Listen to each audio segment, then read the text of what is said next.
This channel does not promote any violent, harmful, or illegal activities. All content provided by this channel is meant for an educational purpose only. অবশেষে গ্রেপ্তার হলেন Rakesh Singh. Police খুঁজে পাচ্ছিল না। দেখুন, এই ধরনের কাজ করে হয়তো পাবলিসিটি পাওয়া যায়, কিন্তু আমাদের রাজনৈতিক সংস্কৃতি খারাপ হচ্ছে এগুলোতে। ঠিক আছে, আইনের কাজ করবে, পুলিশের কাজ করবে, বাকিরাও করে, নতুন কিছু না। আমাদের আগে যখন সুদীপ বাবুরা অ্যারেস্ট হয়েছিলেন, টিএমসির নেতারা, মন্ত্রীরা লোকজন নিয়ে এসে আমাদের পার্টি অফিসে ইট পাটকেল মেরে ভাঙাভাঙি করেছে। এ তো নতুন কিছু নয়, এই সংস্কৃতি আছেই বাংলা। সে করেছে হয়তো, তার জন্য ঠিক আছে, আইন যদি মনে করে এটা ঠিক হয়নি, আইন ব্যবস্থা নেবে। নিয়োগ দুর্নীতিতে কোর্ট সম্পূর্ণ প্যানেল বাতিল করেছে, কিন্তু বিজেপি স্ট্যান্ড হচ্ছে যে আনটেন্ডেড যারা তাদেরকে চাকরিতে বহাল রাখা হোক। কেন, যুক্তি কি?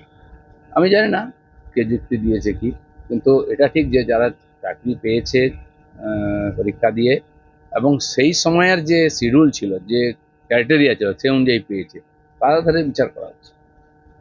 দাদা, গতকাল আর্মির গাড়ি তার পাশ থেকে সিপির গাড়ি যাচ্ছিল এবং আর্মির গাড়িদের বক্তব্য কি তারা জানতে পারলেন কি সিপির গাড়ি যাচ্ছে একজন টার্নিং পয়েন্টে, সেখানে আর্মি গাড়িতে আটকে দেয়। তারপরে পরবর্তী সময় পুলিশ প্রেস কনফারেন্স করে, জানায় কিভাবে ঘুরছিল, কিভাবে আর্মির গাড়ি ভুল করে আসছিল। কি বলবেন এখানে?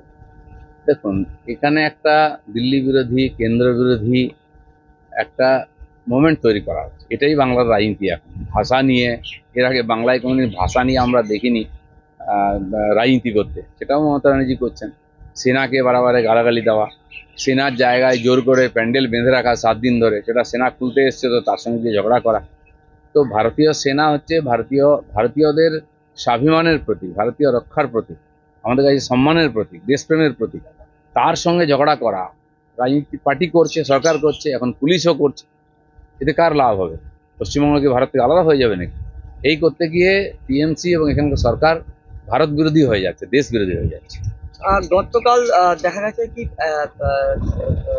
অ্যাসেম্বলিতে, যেখানে আবার ফের যারা বিরোধী দলনেতা শুভেন্দু অধিকারী এবং বাকি সভাদেরকে পরিষ্কার করে দেওয়া হয়েছে অ্যাসেম্বলি থেকে, যে বারবার এই ধরনের, যেহেতু 3 দিনের এটা ছিল বক্তব্য, এখানে এই ধরনের ঘটনা যেখানে বারবার হচ্ছে এবং বিরোধিতা সহ্য করতে পারছে না টিএমসি সরকার, সমালোচনা সরকার সহ্য করতে পারছে না, প্রেস মিডিয়া থেকে বিরুদ্ধে বললে সহ্য করতে পারছে না।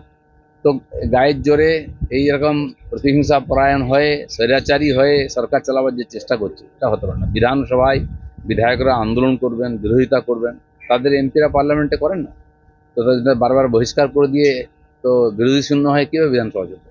বাংলা শেষ প্রশ্ন দাদা, মুখ্যমন্ত্রী জানিয়েছেন যে ইডি সিবিআই দ্বারা হতে পারিনি, এবার আর্মিকে নামাতে হয়েছে আমাদের আটকানোর জন্য।